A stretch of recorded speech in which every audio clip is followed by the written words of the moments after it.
This is America, and this is where NATO was first formed 77 years ago. It's an alliance that's always been thought to be as strong as the building in which it was signed. That was until Donald Trump came along, a long-term skeptic. He has threatened to leave, so can that relationship be saved? We'll be talking more about that in a minute. First, though, let's go to Alex Marquardt in our Washington, D.C. studio.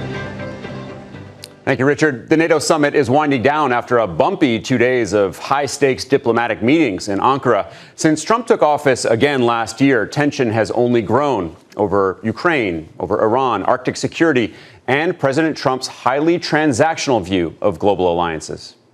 One of the presidents of a big country stood up and said, well, sir, if we don't pay and we're attacked by Russia, will you protect us? I said, you didn't pay? You're delinquent?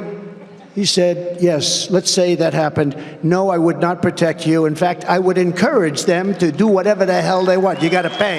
You got to pay your bills. I think it's common sense, right? If they don't pay, I'm not going to defend them. No, I'm not going to defend them. I got into a lot of heat when I said that. You said, oh, he's violating NATO. We're defending the strait for everybody else. And then in the case of NATO, they don't want to help us defend the strait, and they're the ones that need it.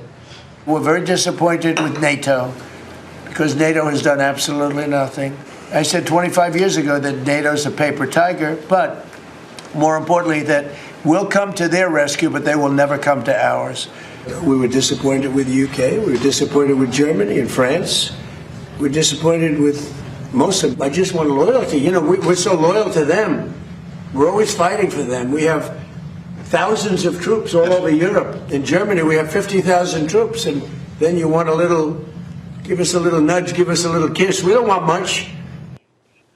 Since taking office, NATO's Secretary General Mark Rutte has set to work trying to keep Trump engaged with the alliance with an unabashed charm offensive. He recently headed into the Oval Office armed with large charts, crediting the president for a massive spike in spending by NATO allies.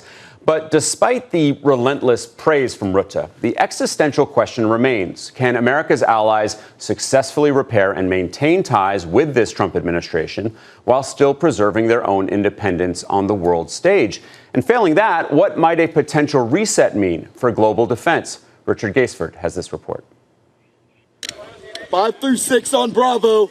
U.S. Marines in action in Eastern Europe last week on a joint training exercise with Romanian counterparts.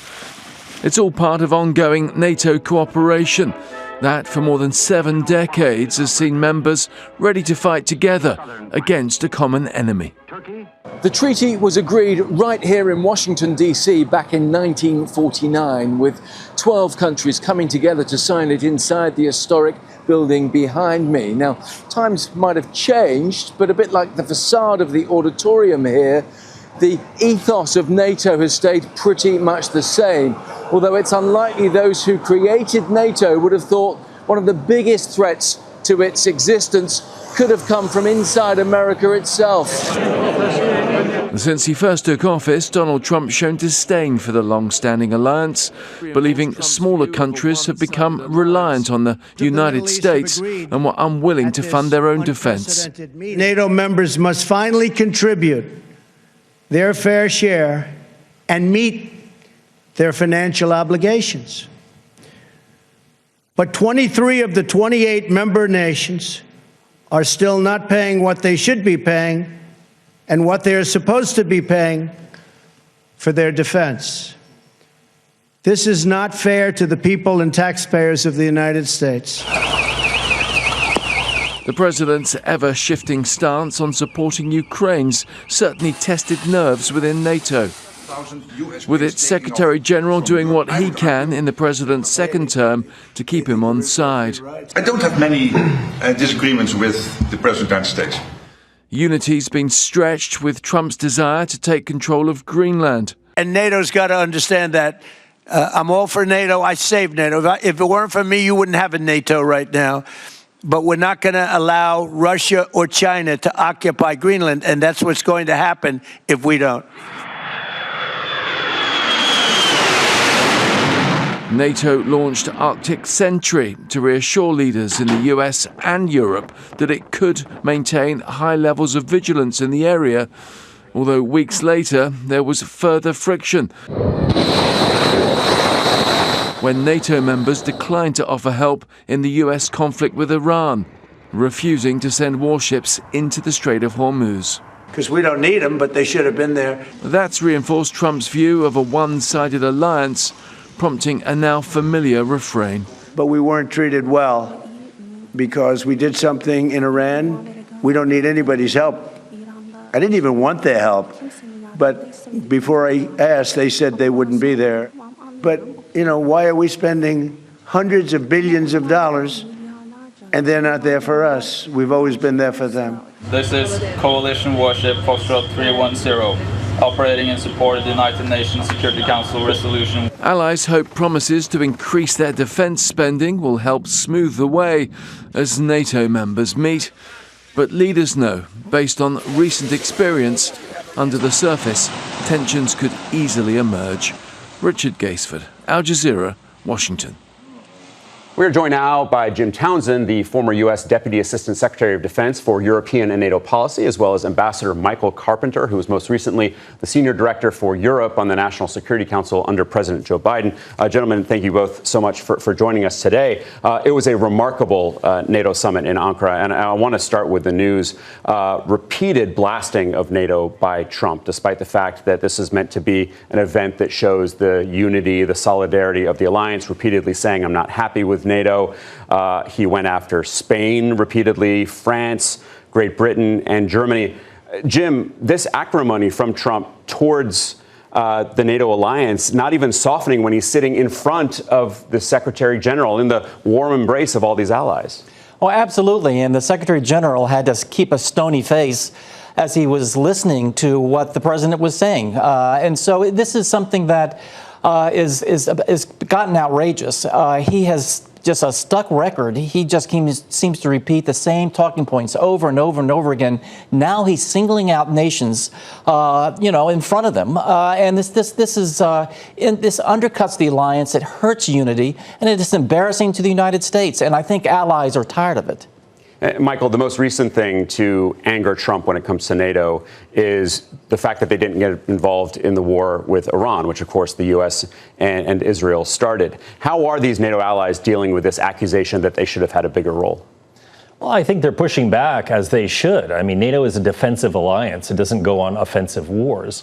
And a lot of NATO allies saw the war as an illegal war, one that did not comport with international law. So they chose to sit on the sidelines.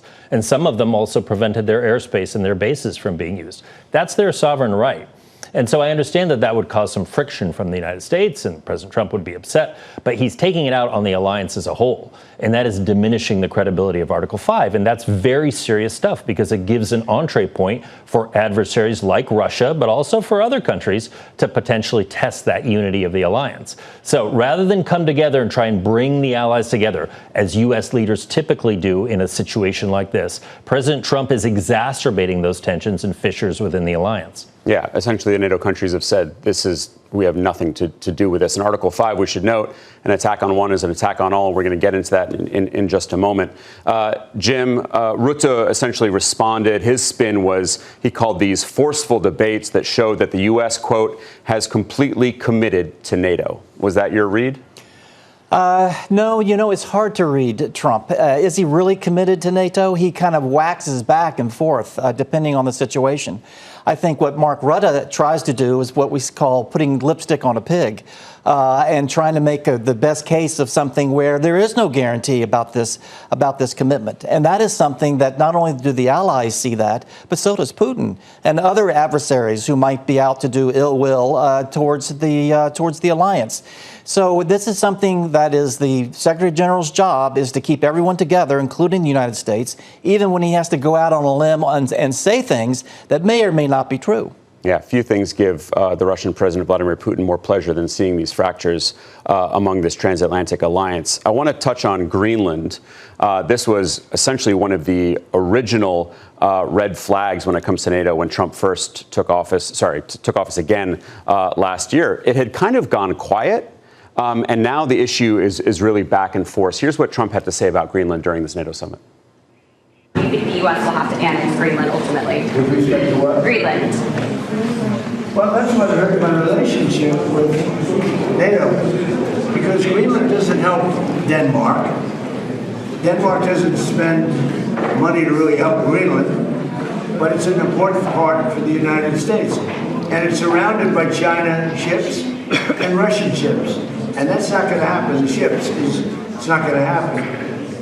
It was Greenland that, and it continues to be, that should be controlled by the United States, not by Denmark.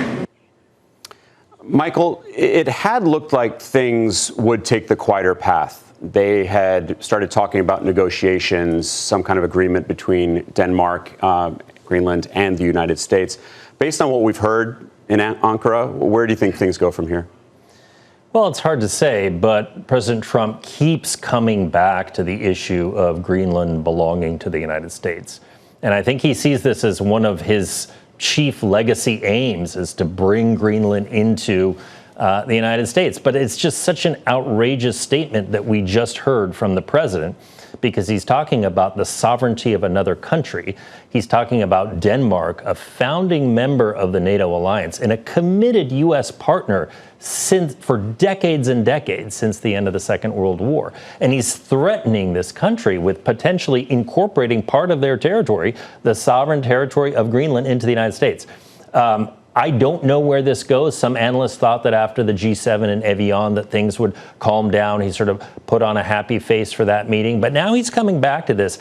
I would expect that after the midterm election, because look, this is not popular with most Republicans on the Hill. I would expect that after the midterms, the president will come back to this issue of Greenland and will potentially apply much more coercive measures to try to see what he can accomplish. I think right now he understands that this is unpopular both at home and certainly in Europe, where this has earned the ire of all European leaders.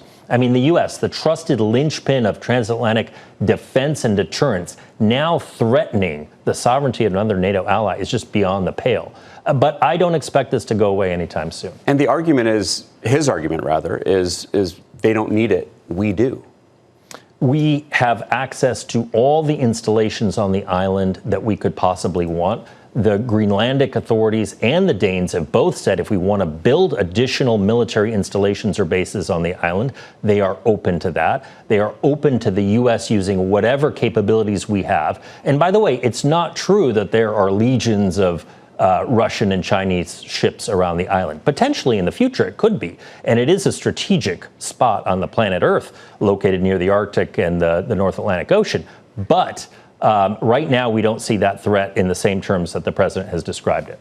Jim, I see you shaking your head. The Danish prime minister said that they would defend every inch of Greenland. This idea that Denmark would have to confront the U.S. military is just extraordinary. What's your take? Well, it's extraordinary. It's something that has just lit a fire under a lot of the allies, too. When you list all the things that Trump has said that has upset the alliance most, Greenland tops the list because of the very fact that you pointed out. The idea that a fellow ally would invade a neighbor and an ally to take land that doesn't belong to them. I mean, that's the way they see it. That's not the way Trump sees it, perhaps, or his administration, but that's how Europe sees it. That's how Denmark sees it. And the Greenlanders themselves have said they're not interested in joining the United States. So this would be just this, it would be an outrageous coercive military assault if, in fact, that is what this comes to. And I'm not so sure if the U.S. military would be in favor of this either. And that's a whole nother story. From the get-go, one of Trump's main complaints is the other countries are not paying their dues. We do know, of course, that the U.S. is contributing the most to the NATO budget. I want to take a look at the numbers in the NATO budget. In 2025, the U.S. contributed $980 billion to NATO. That was 72% of the total funding. The rest of the NATO countries combined just 28%, around $384 billion.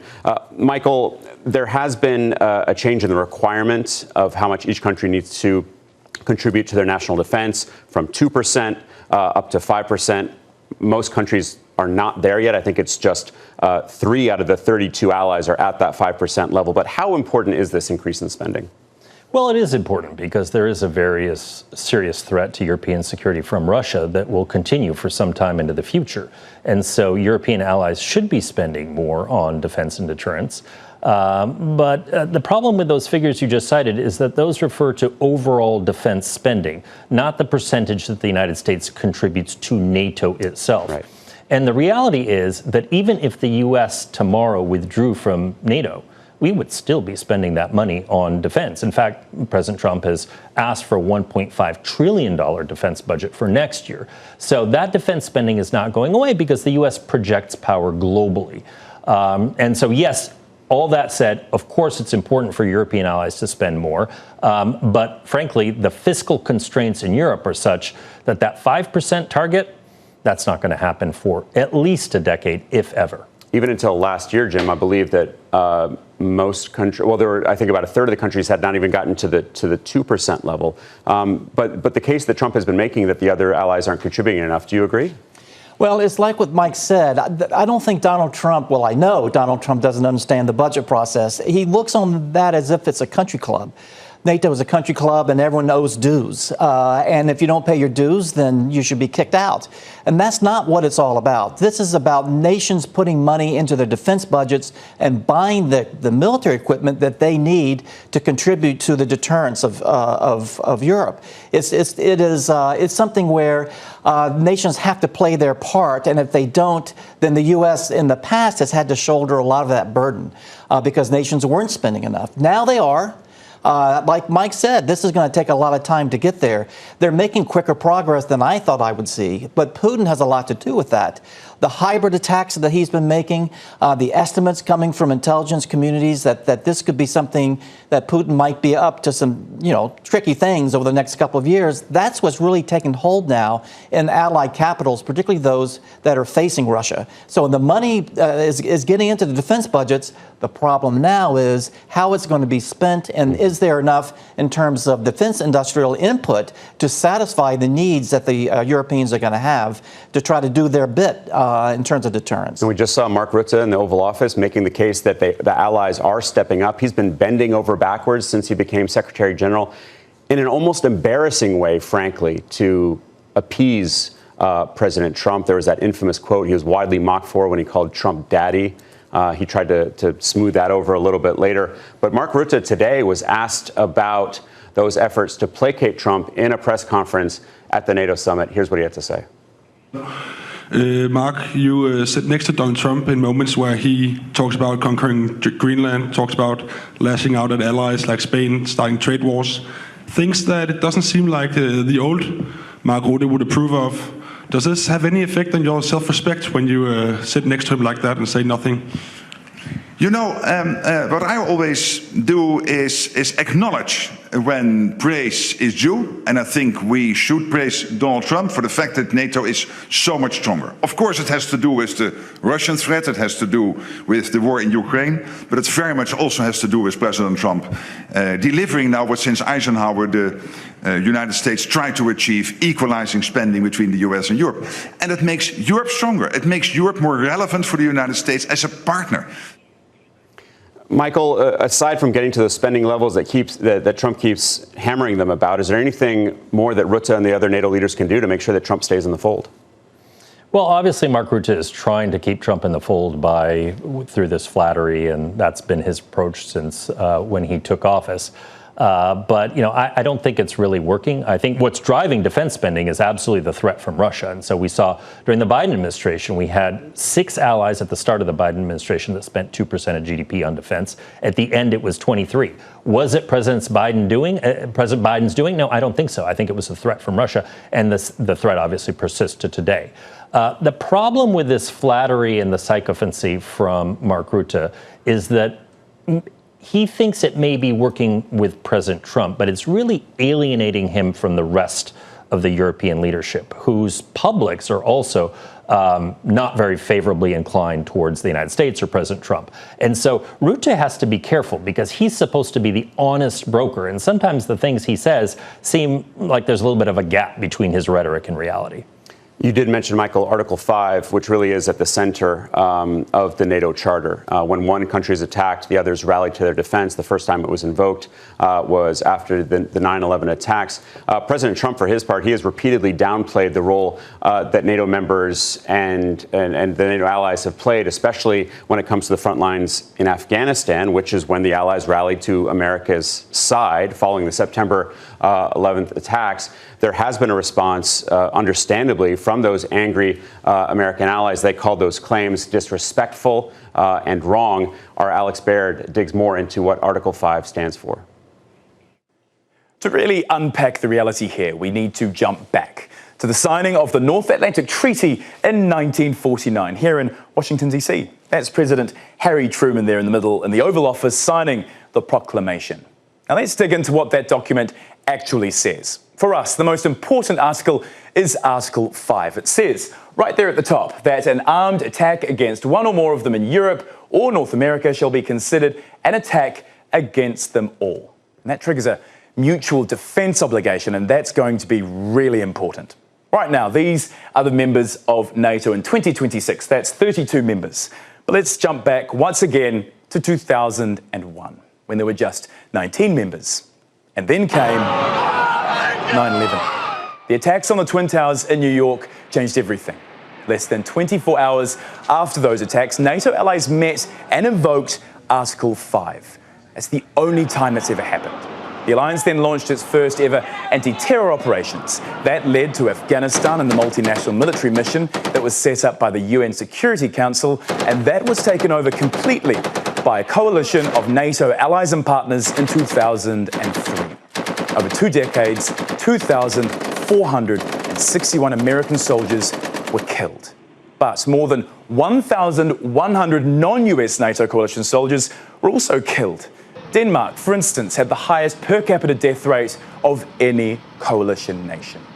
So when Trump said in January that the US has never needed NATO and that they stayed a little back, a little off the front lines in Afghanistan, well, NATO members would say that those numbers speak for themselves. So Allied troops have paid the ultimate price to stand alongside American troops when the U.S. needed help. Jim, do you think if a NATO ally were attacked today, and the most likely scenario, of course, is that Russia could attack a country on NATO's eastern flank, do you think the U.S. today would send troops to defend them? In the past, there would be no doubt the Americans would be there if there was an attack on the Allies. This is the first time that I would say, in answer to a question like that, I just don't know. And that's based on what Trump has said in the past. It's based on his relationship with Putin. He might say, well, I'm going to call Putin on the phone. You guys can go, shoot some bullets at him, but we just don't know what he would do. And that is something that Putin certainly has noticed, as have the allies, who are doing scenario planning and thinking about what would they do if the United States was not involved. So this is a very different kettle of fish, as we say, than it has been in the past. We just don't know the answer to that question. Michael, there was a bright spot in this summit. President Zelensky of Ukraine was there, and the U.S. is now going to allow the Ukrainians to license the fabrication of Patriot missiles to defend their skies, which is a big move, and it's been very welcomed by the Ukrainians. How much of an impact do you think that's going to have? Well, I think it's an unambiguously good development, but let's remember, Trump has not yet, he admitted he hasn't yet spoken to Lockheed Martin, which is the company that produces these. So there's a lot of negotiations that are going to follow. And realistically, getting factories built and getting those interceptors off the production lines, we're looking at a minimum of about 5 years. So yes, these are an extremely valuable capability for Ukraine. Most of the hits they're taking in their cities are from ballistic missiles. That's what they can't defend against with just drones. They need the PAC-3 to be able to do it. So it's a good development, but is it going to be ready anytime soon? I have my doubts. President Zelensky quipped that he couldn't go to Moscow as after a President Putin invitation because it's too dangerous because of the Ukrainian drones that are in over the Russian skies. So clearly, President Zelensky has some wind in his sails. Where do you see that fight standing? Do you think that there has been a change in the energy and the momentum there, Jim? Definitely. There has been a change. I worry that where there's a change in momentum favorable to Ukraine, something could happen in terms of counter-drone technology or something the Russians might do that can shift it too. And so we have to be worried about that. But right now, it is definitely in the corner of Ukraine. It's putting pressure on Putin. This might be a time where that pressure will have Putin thinking more seriously about a ceasefire. We'll have to see. But they've already talked, Trump and Putin, about restarting these talks. So let's see where it goes. But right now, Ukraine's looking pretty good.